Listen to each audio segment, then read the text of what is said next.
இன்னைக்கு நம்ம இந்த அனிமி சீரிஸோட எபிசோட் 4 தான் பார்க்க போறோம். போன எபிசோட்ல எப்படி முடிச்சிருப்பாங்க, இது மாதிரி இல்லைன்னு பொண்ணு கேட்டிருப்பா. எல்லாரும் எங்கெங்க இருந்தீங்க, கொலை நடந்தப்ப அதை சொல்லுங்க அப்படின்னு சொல்லிட்டு கேட்டிருப்பா. அப்ப பார்த்தா அதுக்கு முன்னாடியே அந்த பெரிய மேடு டியானா வந்து எனக்கு தலை வலிக்குதுன்னு சொல்லிட்டு போயிருப்பா.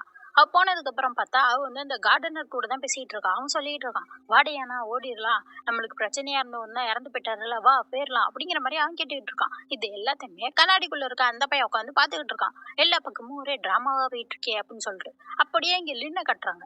இது மாதிரி அவங்கள்ட்ட கேட்டிருப்பாள எங்க இருந்தீங்கன்னு சொல்லிட்டு அவங்களும் சொல்ல ஆரம்பிக்கிறாங்க. பட்லர் என்ன சொல்றாருன்னா, நான் வந்து செஃப் கூட பேசிட்டு என் ரூமுக்கு வந்து படிக்கிறதுக்கு போயிட்டேன் அப்படிங்கிற மாதிரி சொல்றப்ப அந்த எலிஸ் பொண்ணு குட்டி மேடு அவ சொல்றா, இது மாதிரி நான் வந்து மாஸ்டருக்கு வந்து மருந்து கொடுக்கறதுக்கு தண்ணி எடுத்துட்டு போனேன், அதுக்கப்புறம் வந்துட்டு என் ரூம்ல நான் மட்டும் தான் இருந்தேன் அப்படிங்கிற மாதிரி சொல்றா. அப்புறம் அந்த செக்யூரிட்டியும் நான் எப்போதும் போல என் வேலையை பார்த்துக்கிட்டு இருந்தேன், அப்ப எலிஸ் போனதை பார்த்தேன், அவ்வளவுதான் அப்படிங்கிற மாதிரி சொல்றான். அப்பதான் செஃப் இன்னொரு விஷயத்தையும் சொல்றாரு. இது மாதிரி எலிஸ் வந்துட்டு போனதுக்கு அப்புறம் பேக் யார்ட்ல ஒருத்தர் நின்னதை நான் பார்த்தேன், நம்ம வளர்க்குற நாய் கூட அவரை பார்த்து குலைக்கல அப்படிங்கிற மாதிரி சொல்றாரு. ஓ அப்படியா அப்படின்னு சொல்லிட்டு நான் போய் டியானாட்ட கேட்கறேன்னு சொல்லிட்டு வந்துடுறான். இப்படி வரப்ப உள்ளதான் அந்த டியானாவும் அந்த கார்டனர் கையும் பேசிக்கிட்டு இருக்காங்களா. அதை கேட்டோடனே லின்னு உடனே உள்ள போயிடுறான். போனோடனே அந்த கார்டனர் கை வந்து ஓடி போயிடுறான். அங்கேருந்து டியானா மட்டும் நிக்கிறா. இவன் வந்துட்டு பாக்குற எங்க அந்த கை போனா, இது மாதிரி நீ எங்க இருந்த கொலை நடந்தப்ப அப்படிங்கிற மாதிரி இவள்கிட்ட விசாரிக்க அவ சொல்லிட்டு இருக்கா, இது மாதிரி நான் ரூம்ல தான் இருந்தேன் அப்படின்னு சொன்னா, இல்லையே எலிஸ் மட்டும் ரூம்ல தனியா தானே இருந்தேன்னு சொன்னா, நீ ரூம்ல இருந்ததா சொல்லலையே அப்படிங்கிற மாதிரி சொல்றப்ப அப்படியே ஒரு மாதிரி முழிக்கிறா. அதோட என்ன சொல்றான், இந்த கையால இதே மாதிரி செகண்ட் ஃப்ளோருக்கு வர முடியும் தானே அப்படிங்கிற மாதிரியும் கேட்டுக்கிட்டு இருக்கா. ஏன்னா இவளுக்கு ஒரு சந்தேகம் வந்துருச்சு போல. அங்க பார்த்தா கை ஓடிட்டு இருப்பான். ஓடிட்டு இருக்கப்ப அங்க இருக்க நாயெல்லாம் குலைக்கும். என்னடான்னு சொல்லிட்டு இவன் திரும்பி பார்த்தா நம்ம ஆரன் ஒரு மாதிரி பேய் பிடிச்ச மாதிரி நின்று குறுகுறுன்னு இவனை பார்த்துக்கிட்டு இருக்கான். அப்படி இல்லைன்னா கட்டுறாங்க. அப்பதான் அந்த டியானா பொண்ணு சொல்லியிருக்கா, ஏன்னா ஓடி போகலான்னு பார்த்திருக்காங்க இவங்க ரெண்டு பேரும் லவ் பண்றாங்கல்ல, மாஸ்டர் கூட ஒத்துக்க மாட்டாரு, சரி ஓடி போயிடலான்னு நினைக்கிறப்பதான் அந்த செக்யூரிட்டி கத்துற சவுண்டு கேட்டிருக்கு.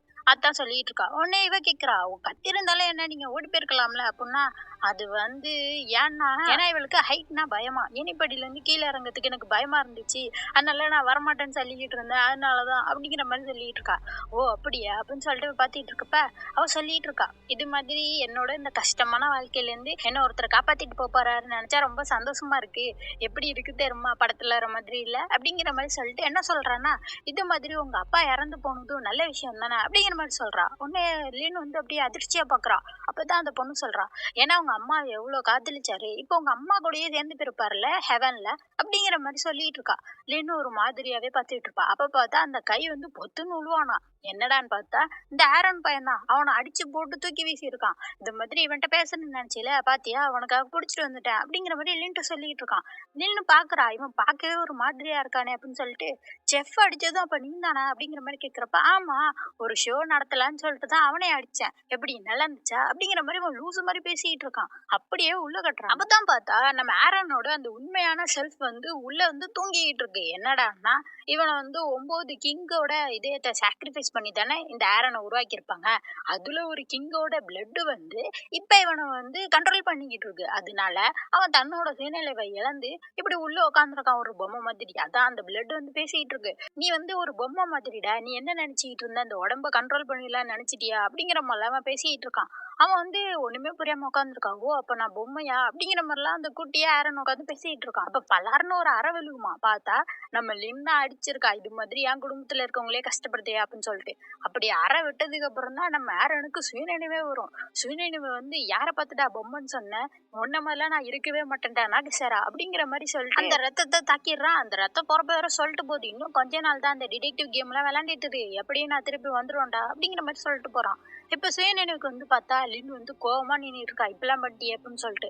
உடனே அந்த கை வந்துருச்சு, யார் இவர் தான் வந்து கொலை பண்ணவனா அப்படிங்கிற மாதிரி சொல்லிட்டு கத்தி எடுக்க. அப்பதான் வந்து லின் சொல்றா, இல்ல இதை பத்தி யார்ட்டுமே சொல்லாதீங்க, இவனை வந்து நான் தான் கூட்டிட்டு வந்தேன் அப்படிங்கிற மாதிரி சொல்லிட்டு கதை சத்திட்டு நீ வெளில போயிரு அப்படிங்கிற மாதிரி சொல்லிட்டு பட்டுக்கு கோவமாற அவன் வந்து என்ன மன்னிச்சிருன்னு சொல்லிட்டு தான் வந்து ஆரன் போறான். இவளுக்கு தெரியல அது வந்து அந்த நாகசேரா கண்ட்ரோல் பண்ணிட்டான்னு சொல்லிட்டு.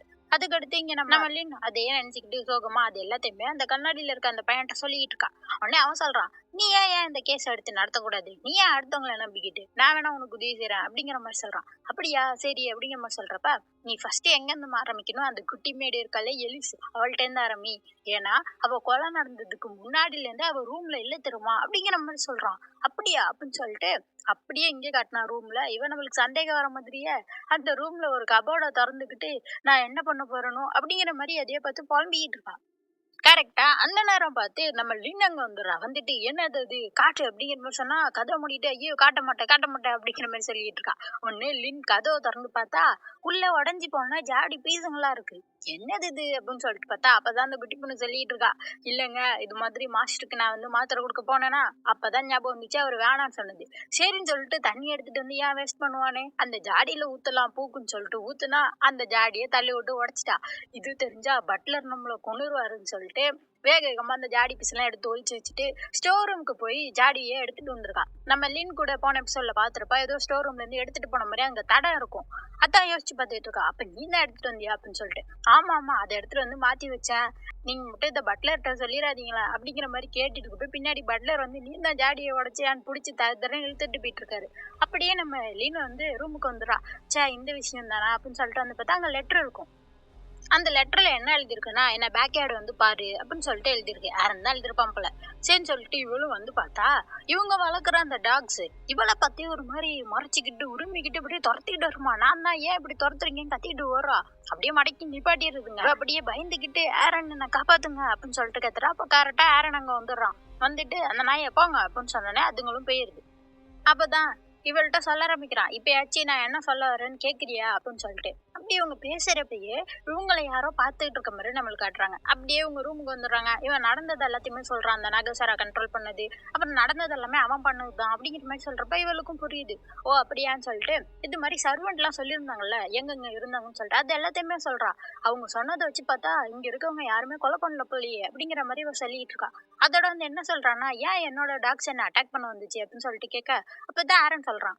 மேபி உன் மேல ஏதாச்சும் ஸ்மெல் அடிச்சிருக்கலாம். பிளட் ஸ்மெல் ஏதாச்சும் அடிச்சிருக்கலாம். அதனாலதான் அதுங்க குழம்பு இருக்கும் அப்படிங்கிற மாதிரி சொல்றான். அப்படியா ஐயோ நான் 2 நாளா குளிக்கல. நான் இப்படியே இருந்தா என்னால இந்த கேஸ் எல்லாம் இன்வெஸ்டிகேட் பண்ண முடியாது. நான் போய் குளிக்க போறேன் அப்படின்னு சொல்லிட்டு கத்திட்டு ஓடுறா.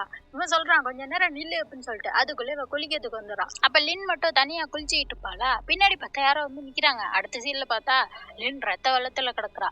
அங்க வந்து ஹீரோ வந்துடுறான். வந்துட்டு அடுத்த விக்டிம் நீயா சரி உங்க அம்மா கிட்ட போய் சேரு அப்படிங்கிற மாதிரி சொல்றான். அவ அப்படியே ரத்தத்துல கிடக்குறா. சரி கில்லரை பாத்தியா இல்லையா அப்படின்னு கேக்குறப்ப இல்ல பின்னால இருந்து தாக்குனா அப்படிங்கிற மாதிரி சொல்லிட்டு அப்படியே சோகமா இருக்கா. இதுல நம்ம லின் பொண்ணு என்ன கேக்குறான்னா இது மாதிரி என்னையும் வேம்பயரா மாத்திருங்களேன் என்னையும் நீங்க கடிச்சிருங்களேன் அப்படிங்கிற மாதிரி கேக்குறா.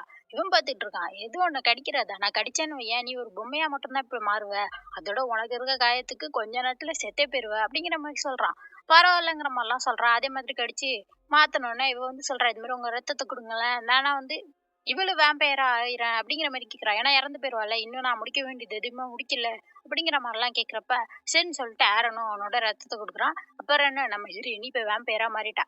அப்புறம் இப்பதான் கண்ணு முழிக்கிறா. முழிச்சோடனே கண்ணாடிக்குள்ள இருந்து அவன் வந்து சொல்லிட்டு இருக்கான். நீ ஓகே தானே நல்ல வேலை உனக்கு சரியாயிட்டு இப்ப வந்து நீ வேம்பயர் ஆயிட்ட அப்படிங்கிற மாதிரிலாம் அவன் சொல்லிட்டு இருக்கான். இப்படி இவங்க பேசிட்டு இருக்கப்ப அந்த லின் பொண்ணு கேட்டுட்டு இருக்கா. ஏன் வந்து என்ன தாக்கி இருக்கணும் அப்படின்னா அவன் சொல்லிட்டு இருக்கான். தனியா இருந்து இல்ல அதனாலயா இருக்கும்.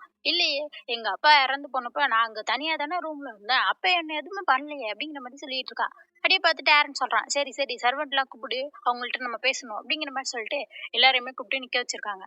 வந்துட்டு ஆரன் சொல்லிட்டு இருக்கான். இது மாதிரி இந்த கேஸை எடுத்து நடத்த போற ஃபேமஸான டிடெக்டிவ் நான் தான். எனக்கு அசிஸ்டன்ட் இந்த லின் பொண்ணு தான் அப்படிங்கிற மாதிரி சொல்லிட்டு என்ன சொல்றான்னா இது மாதிரி உடனே வந்து கில்லரை சொல்லிட்டா எப்படி சுவாரஸ்யமா இருக்காது இல்ல ஒரு கேம் விளாடலாம் அப்படின்னு சொல்லிட்டு ஆரன் போயிட்டு அந்த குட்டி மேடை பிடிச்சிக்கிட்டு இவ தான் கில்லர்னு நான் சொல்றேன். உனக்கு தெரிஞ்ச தகவல்லாம் வச்சு இவ கில்லரா இல்லையான்னு நீ சொல்ற அப்படின்னு சொல்லிட்டு லின்ட்ட கேட்க லின்னும் இந்த விளையாட்டு ரொம்ப நல்லா இருக்கு நானும் ஆரம்பிக்கிறேன் அப்படிங்கிற மாதிரி ஆரம்பிக்கிறாங்க. அடுத்த எபிசோட்ல யாரு கில்லர்னு சொல்லிடுவாங்கன்னு நினைக்கிறேன். உங்களுக்கு யாரு மேல சந்தேகமா இருக்குன்னு கமெண்ட் பண்ணுங்க. அடுத்த எபிசோட் அடுத்த சனிக்கிழமை வந்துடும். அதுக்கு மறக்காம சேனலை சப்ஸ்கிரைப் பண்ணிக்கோங்க. பை.